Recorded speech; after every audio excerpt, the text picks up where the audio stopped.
ओम अज्ञानतिमिरान्धस्य ज्ञानञ्जनशलाकया चक्षुरुन्मिलितं येन तस्मै श्रीगुरुवे नमः।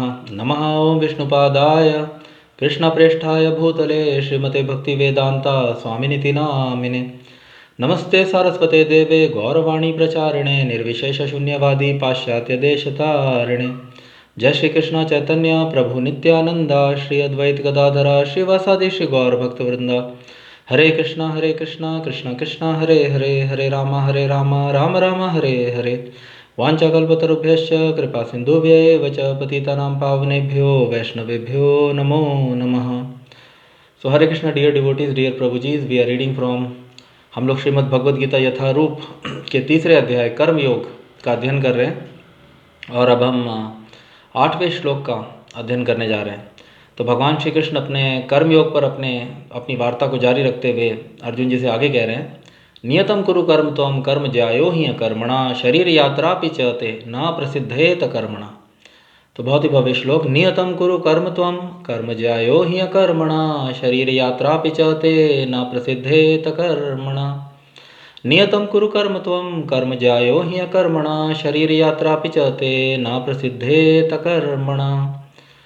नियतम नियत, कुरु करो, कर्म कर्तव्य, त्वम तुम, कर्म करना, कर्म करना, जायः श्रेष्ठ, ही निश्चय ही, अकर्मणा काम न करने की अपेक्षा, शरीर का यात्रा पालन निर्वाह, अपि भी, च भी, ते तुम्हारा, न कभी नहीं, प्रसिद्धेत सिद्ध होता, अकर्मणा बिना काम के। अपना नियत कर्म करो क्योंकि कर्म ना करने की अपेक्षा कर्म करना श्रेष्ठ है। कर्म के बिना तो शरीर निर्वाह भी नहीं हो सकता। नियतम कुरु कर्म त्वं कर्म ज्यायो हि कर्मणा शरीर यात्रा पिचते न प्रसिद्धेत कर्मणा। अपना नियत कर्म करो क्योंकि कर्म ना करने की अपेक्षा कर्म करना श्रेष्ठ है। कर्म के बिना तो शरीर निर्वाह भी नहीं हो सकता। तात्पर्य के अंदर स्वामी श्रील प्रभुपाद जी वर्णन कर रहे हैं, ऐसे अनेक छद्म ध्यानी हैं जो अपने आप को उच्च कुलीन बताते हैं, तथा ऐसे बड़े बड़े व्यवसायी व्यक्ति हैं जो झूठा दिखावा करते हैं कि आध्यात्मिक जीवन में प्रगति करने के लिए उन्होंने सर्वस्व त्याग दिया है। श्री कृष्ण यह नहीं चाहते थे कि अर्जुन मिथ्याचारी बने, अपितु वे चाहते थे कि अर्जुन क्षत्रियों के लिए निर्दिष्ट धर्म का पालन करे। अर्जुन गृहस्थ था और एक सेना नायक था, अतः उसके लिए श्रेयस्कर था कि वह उसी रूप में गृहस्थ क्षत्रिय के लिए निर्दिष्ट धार्मिक कर्तव्यों का पालन करे। ऐसे कार्यों से संसारी मनुष्य का हृदय क्रमशः विमल हो जाता है और वह भौतिक कल्मश से मुक्त हो जाता है। देह निर्वाह के लिए किए गए तथा कथित त्याग संन्यास का अनुमोदन ना तो भगवान करते हैं और ना कोई धर्मशास्त्र ही। आखिर देह निर्वाह के लिए कुछ ना कुछ तो करना होता है। भौतिकतावादी वासनाओं की शुद्धि के बिना कर्म का मन माने ढंग से त्याग करना ठीक नहीं है। इस जगत का प्रत्येक व्यक्ति निश्चित ही प्रकृति पर प्रभुत्व जताने के लिए अर्थात इंद्रिय तृप्ति के लिए मलिन प्रवृत्ति से ग्रस्त है। ऐसी दूषित प्रवृत्तियों को शुद्ध करने की आवश्यकता है। नियत कर्म द्वारा ऐसा किए बिना मनुष्य को चाहिए कि तथाकथित आध्यात्मवादी योगी बनने तथा सारा काम छोड़कर अन्यों पर जीवित रहने का प्रयास ना करे। तो बहुत ही भव्य श्लोक। भगवान श्री कृष्ण अपने श्लोक के माध्यम से और स्वामी श्रील प्रभुपाद जी तात्पर्य के माध्यम से हम सभी को यह समझाने का प्रयत्न कर रहे हैं, कर्म ज्यायो हि कर्मणा, कर्म ज्यायः श्रेष्ठ, कर्म ज्याय हि कर्मणा। कर्म करना कर्म ना करने की अपेक्षा कहीं अधिक श्रेष्ठ है। कर्म ज्याय ही, निश्चित रूप से कर्म करना कर्म ना करने की अपेक्षा कहीं अधिक श्रेष्ठ है। तो नियतम कुरु कर्म त्वम, भगवान श्री कृष्ण जो हैं वे श्लोक के माध्यम से अर्जुन जी को और समस्त मानव जाति को, हम सभी को यह बताने का प्रयत्न कर रहे हैं, नियतम कुरु कर्म त्वम। मनुष्य को अपने नियत कर्मों का, अपने स्वधर्मों का, शास्त्र अनुमोदित, शास्त्र निर्देशित, शास्त्रों के अनुसार निर्दिष्ट आदिष्ट कर्तव्यों का, धार्मिक कर्तव्यों का, कर्मों का निर्वाह करना चाहिए। और भगवान श्री कृष्ण बोल रहे हैं, नियतम कुरु कर्म त्वम। हे अर्जुन, तुम अपने नियत धर्मों का, अपने नियत कर्तव्यों का, धार्मिक कर्तव्यों का निर्वाह करो, क्योंकि कर्म करना अकर्म से, कर्म ना करने से कहीं अधिक श्रेष्ठ है। और भगवान श्री कृष्ण जो है वो एक साधारण सा तर्क लेकर समझाने का प्रयत्न कर रहे हैं कि शरीर यात्रा पिचाते ना प्रसिद्धेत कर अकर्मणा। बिना कर्म किए मनुष्य जो है वो अपने शरीर का निर्वाह भी नहीं कर सकता। ना प्रसिद्ध हेत, मनुष्य जो है वह सफलता अर्जित नहीं कर सकता। शरीर के निर्वाह में भी मनुष्य बिना कर्म किए सफलता अर्जित नहीं कर सकता। शरीर का देह निर्वाह के लिए भी कर्म करना अत्यंत आवश्यक है। तो एक साधारण से तर्क के माध्यम से नियतम कुरु कर्म त्वम कर्म जायो ही अकर्मणा शरीर यात्रा पिचते न प्रसिद्धेत न प्रसिद्धेत न सिद्धेत। सिद्ध होता है, मनुष्य सफल हो सकता है देह निर्वाह करने में भी बिना कर्म किए। तो अपना नियत कर्म करो, क्योंकि कर्म ना करने की अपेक्षा कर्म करना श्रेष्ठ है। कर्म के बिना तो शरीर निर्वाह भी नहीं हो सकता। तो स्वामी शिला प्रभुपाद जी ने तात्पर्य के अंदर वर्णन किया, पूर्व तात्पर्यों के अंदर भी स्वामी शिला प्रभुपाद जी ने वर्णन किया कि अनेक ऐसे छद्म योगी हैं, ध्यानी, दिखावटी ध्यानी, मिथ्या ध्यानी और योगी जो देह निर्वाह अथवा जीविका अर्जित करने के लिए अबोध जनता, अबोध शिष्यों और मासूम जनता को ठगने के लिए दिखावटी ध्यान का आडंबर करते हैं। ऐसे अनेक योगी जन हैं जो उच्च कुलीन, अपने आप को उच्च कुलीन बताते हैं। ऐसे बड़े बड़े व्यवसायी जन जो बोलते हैं कि आध्यात्म में प्रगति करने के लिए, अध्यात्म में उन्नति करने के लिए उन्होंने सर्वस्व त्याग दिया, और वे अपने अनुयायियों व अनेक मासूम व बोध शिष्यों पर आश्रित हो जाते हैं जीविका अर्जित करने के लिए। तो स्वामी शिला प्रभुपाद जी ने वर्णन किया, भगवान श्री कृष्ण भी इस श्लोक के माध्यम से वर्णन कर रहे हैं, शरीर यात्रा पिचते। तो देह निर्वाह के लिए मनुष्य को कुछ न कुछ कर्म तो करना होता है। ना ही सुप्तस्य सिंहस्य, तो इस भौतिक जगत में अनेक सिद्धांत, जिनमें से कई लोग व्याख्यान करते हैं ना ही शास्त्रों के अनुसार ना ही सुप्तस्य सिंहस्य मुखे प्रवेशन्ति मृगा। तो इस संसार के अंदर सिंह जो है, शेर जो है, वह जंगल का राजा है, पर राजा होने के बावजूद उसको कर्म करना पड़ता है।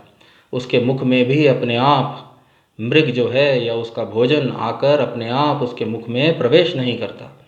तो राजा को भी इस संसार के अंदर स्वयं भगवान श्री कृष्ण आने वाले श्लोकों के अंदर वर्णन करेंगे कि उनको कोई कर्म करने की आवश्यकता नहीं है, परंतु फिर भी भगवान श्री कृष्ण जो हैं वो कर्म करते हैं, क्योंकि यदि वो कर्म ना करें तो लोग उनको, अन्य जन उनको उनका अनुकरण करेंगे और इससे समस्त सृष्टि जो है वह विनष्ट हो जाएगी। तो भगवान श्री कृष्ण इस श्लोक के माध्यम से यह बताने का प्रयत्न कर रहे हैं कि कर्म ना करने की अपेक्षा कहीं अधिक श्रेष्ठ है। कर्म ज्याय ही अकर्मणा, निश्चित रूप से। और भगवान श्री कृष्ण अर्जुन जी को के माध्यम से, अर्जुन जी को भी भगवान श्री कृष्ण जो हैं वे अपने क्षत्रिय धर्म का निर्वाह करने के लिए प्रेरित कर रहे हैं। तो अर्जुन जी एक क्षत्रिय थे और एक सेना नायक, और साथ साथ अर्जुन जी एक गृहस्थ भी थे। तो 4 वर्ण और 4 आश्रम।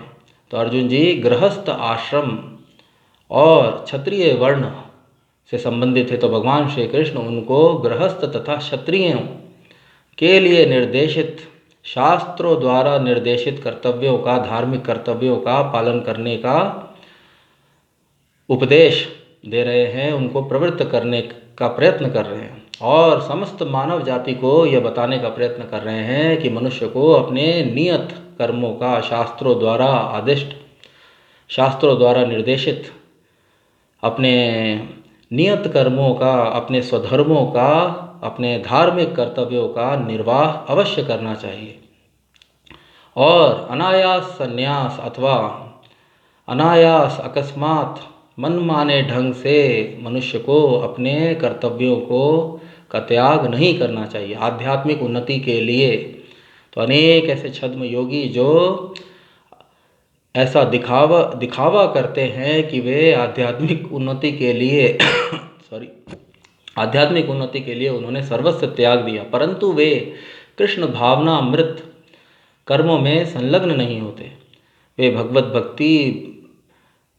भक्तिमय सेवा के अंदर संलग्न नहीं होते, कृष्ण भावना अमृत कर्मों में संलग्न नहीं होते। प्रत्येक आत्म, प्रत्येक जीव परमात्मा का तथा परमेश्वर का अंश है और आध्यात्मिक उन्नति का वास्तविक अर्थ है यदि मनुष्य इस सत्य को स्वीकार करे, यदि जीव इस सत्य को स्वीकार करे कि वह परमेश्वर का अंश है और अंश का कर्तव्य है कि वह पूर्ण की सेवा, पूर्ण की संतुष्टि के लिए कर्म करे, अर्थात वह कृष्ण भावना अमृत में संलग्न होना ही वास्तविकता के अंदर आध्यात्मिक उन्नति है।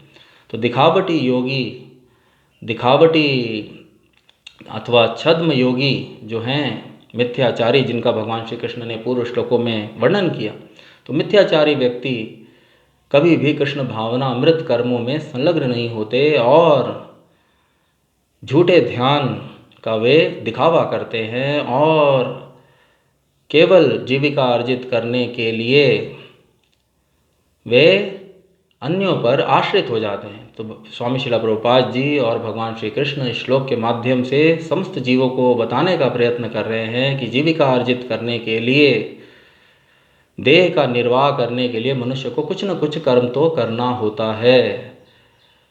तो ऐसे छद्म योगी अथवा दिखावटी योगी बनने की अपेक्षा यदि मनुष्य अपने धर्मों का, अपने धार्मिक कर्तव्यों का, नियत कर्मों का, शास्त्र अनुमोदित अपने नियत कर्मों का निर्वाह करता रहे और साथ साथ नियमित कृष्ण भावनामृत का अभ्यास करे, जैसा कि पूर्व श्लोकों के अंदर भगवान श्री कृष्ण ने वर्णन किया, आरभते अर्जुना कर्मेंद्रिय कर्मयोगम असक्तः। यदि मनुष्य कृष्ण भावना अमृत का अभ्यास करे, प्रारंभ करे अपने स्वधर्मों का निर्वाह करते हुए, तो वह अधिक श्रेष्ठ है। और भगवान श्री कृष्ण यहाँ पर अर्जुन जी को भी अपने स्वधर्मों का, अपने कर्तव्यों का, क्षत्रिय रूपी अपने कर्तव्यों का निर्वाह करने हेतु प्रेरित कर रहे हैं।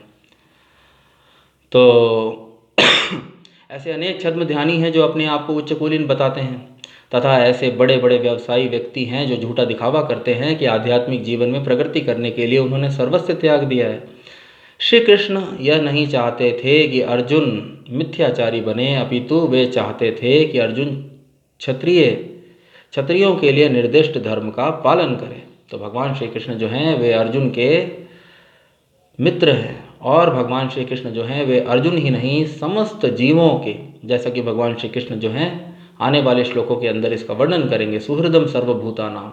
तो समस्त जीवों के परम मित्र होने के नाते भगवान श्री कृष्ण जो हैं वे समस्त जीवों को, समस्त मनुष्यों को यह निर्देश देने का प्रयत्न कर रहे हैं कि मिथ्याचारी योगी बनने की अपेक्षा मनुष्य को अपने स्वधर्मों का निर्वाह करना चाहिए और साथ साथ भक्तिमय सेवा अथवा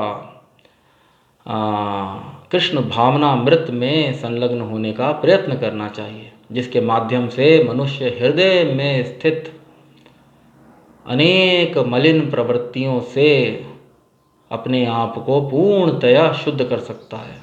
तो पूर्व श्लोकों के अंदर भी भगवान श्री कृष्ण ने वर्णन किया, अनायास संन्यास ना कर्माणम अनारंभात, ना कर्माणम अनारंभात नैष्कर्म्यम पुरुषोष्णुते। तो केवल कर्मों से विमुख होकर मनुष्य जो है वह पूर्व जन्मों के एकत्रित कर्म फलों से अथवा कर्म बंधन से निवृत्त नहीं हो जाता। तो केवल कर्म के त्याग से मनुष्य जो है वह नैष्कर्म्यम कर्म फलों से अथवा कर्म बंधन से मुक्त नहीं हो जाता और अनायास व अकस्मात मनमाने ढंग से संन्यास आश्रम ग्रहण करने मात्र से मनुष्य जो है वह आध्यात्मिक सफलता या आध्यात्मिक सिद्धि को प्राप्त नहीं कर सकता। तो जो जन निष्ठावान व्यक्ति जो वास्तविकता के अंदर आध्यात्मिक सफलता चाहते हैं, जो अपने आप को भव बंधन से मुक्त करना चाहते हैं, जो परमेश्वर से अपने दिव्य शाश्वत संबंध को स्थापित करना चाहते हैं, जो भौतिक बंधन से मुक्त होकर भगवत धाम में प्रवेश करना चाहते हैं, उनको मिथ्याचार की अपेक्षा यदि वे अपने स्वधर्मों का निर्वाह करते हुए कृष्ण भावनामृत का अभ्यास करते हैं तो यह अधिक श्रेष्ठ है। और ऐसी विधि का पालन करके मनुष्य जो है वह आध्यात्मिक सफलता को प्राप्त कर सकता है। परंतु एक मिथ्याचारी, एक छद्म ध्यानी, एक दिखावटी ध्यानी कभी भी आध्यात्मिक सफलता को प्राप्त नहीं कर सकता। भगवान श्री कृष्ण ने पूर्व श्लोकों के अंदर वर्णन किया कि वह स्वयं को धोखा देता है। तो श्री कृष्ण यह नहीं चाहते थे कि अर्जुन मिथ्याचारी बने, अपितु वे चाहते थे कि अर्जुन क्षत्रियों के लिए निर्दिष्ट धर्म का पालन करे। अर्जुन गृहस्थ था और एक सेना नायक था उसके लिए श्रेयस्कर था कि वह उसी रूप में गृहस्थ क्षत्रिय के लिए निर्दिष्ट धार्मिक कर्तव्यों का पालन करे। ऐसे कार्यों से संसारी मनुष्य का हृदय क्रमशः विमल हो जाता है, शुद्ध हो जाता है और वह भौतिक कल्मश से मुक्त हो जाता है। तो शास्त्रों में निर्देशित नियत कर्मों के निर्वाह से मनुष्य जो है वह हृदय की अशुद्धियों से, अनर्थों से निवृत्त हो जाता है। मनुष्य का हृदय जो है वह विमल हो जाता है। तो देह निर्वाह के लिए किए गए तथा कथित त्याग, संन्यास का अनुमोदन ना तो भगवान श्री कृष्ण करते हैं और ना कोई धर्मशास्त्र। आखिर देह निर्वाह के लिए कुछ ना कुछ तो करना होता है। भौतिकतावादी वासनाओं की शुद्धि के बिना कर्म का मन माने ढंग से त्याग करना ठीक नहीं। इस जगत का प्रत्येक व्यक्ति निश्चित ही प्रकृति पर प्रभुत्व जताने के लिए अर्थात इंद्रिय तृप्ति के लिए मलिन प्रवृत्तियों से ग्रस्त रहता है। तो प्रत्येक भौतिक जीव, भौतिक जगत के अंदर बद्ध जीव जो है वह भौतिक प्रकृति पे अपना प्रभुत्व जताने का प्रयत्न करता है। और जब तक हृदय इस मलिन प्रवृत्ति से शुद्ध नहीं हो जाता तो नियत कर्मों का विधान मनुष्य को हृदय की मलिनता अथवा ऐसी भौतिकतावादी वासनाओं अथवा भौतिक प्रवृत्ति से निवृत्त कराना है। तो जब तक मनुष्य अपने स्वधर्मों का निर्वाह करके अपने हृदय को पूर्ण रूप से भौतिकतावादी वासनाओं, काम, क्रोध, लालच, मोह, मदमत्सर्य आदि से शुद्ध नहीं कर लेता, जब तक मनुष्य ऐसी मलिन प्रवृत्तियों से मुक्त नहीं हो जाता, तब तक या ऐसी प्रवृत्तियों के साथ अनायास संन्यास ग्रहण करना अथवा कर्म से विमुख होने पर मनुष्य जो है वह आध्यात्मिक सफलता प्राप्त नहीं कर सकता। और पूर्व तात्पर्यों के अंदर भी भगवान श्री कृष्ण ने तथा स्वामी श्रील प्रभुपाद जी ने वर्णन किया कि ऐसा मनुष्य जो है वह सामाजिक उत्पात का कारण बनता है, सामाजिक व्यवस्था के अंदर उत्पात का कारण बनता है। तो इस जगत का प्रत्येक व्यक्ति निश्चित ही प्रकृति पर प्रभुत्व जताने के लिए अर्थात इंद्रिय तृप्ति के लिए मलिन प्रवृत्ति से ग्रस्त रहता है। ऐसी दूषित प्रवृत्तियों को शुद्ध करने की आवश्यकता है। नियत कर्मों द्वारा ऐसा किए बिना मनुष्य को चाहिए कि तथाकथित आध्यात्मवादी योगी बनने तथा सारा काम छोड़कर अन्यों पर जीवित रहने का प्रयास ना करे, अन्यों पर जीवित रहने का प्रयास ना करे। तो बहुत ही भव्य श्लोक, नियतम कुरु कर्म त्वम कर्म ज्यायो हि कर्मणा शरीर यात्रा पिचते ना प्रसिद्धेत कर्मणा। अपना नियत कर्म करो क्योंकि कर्म ना करने की अपेक्षा कर्म करना श्रेष्ठ है। कर्म के बिना तो शरीर निर्वाह भी नहीं हो सकता। तो अगले सत्र के अंदर हम अगले श्लोक का अध्ययन करेंगे, वह उसे समझने का प्रयत्न करेंगे। तब तक के लिए मैं इस सत्र को यहीं पे विराम देता हूँ। जय विष्णुपाद परमहंस परिव्रजकाचार्य श्रोत्रशत श्री श्रीमती श्रीमान ग्रह सभा चरणारविंद भक्ति वेदांत स्वामी श्रील प्रभुपाद जी की जय। ग्रंथराज श्रीमद् भगवद गीता की जय। भगवान श्री कृष्ण की जय। भगवान श्री चैतन्य महाप्रभु की जय। हरे कृष्ण महामंत्र की जय। हरे कृष्ण कृष्ण कृष्ण हरे हरे, हरे राम राम राम हरे हरे, निताई गौर प्रेमानंदे, हरि हरि बोल। हरे कृष्णा।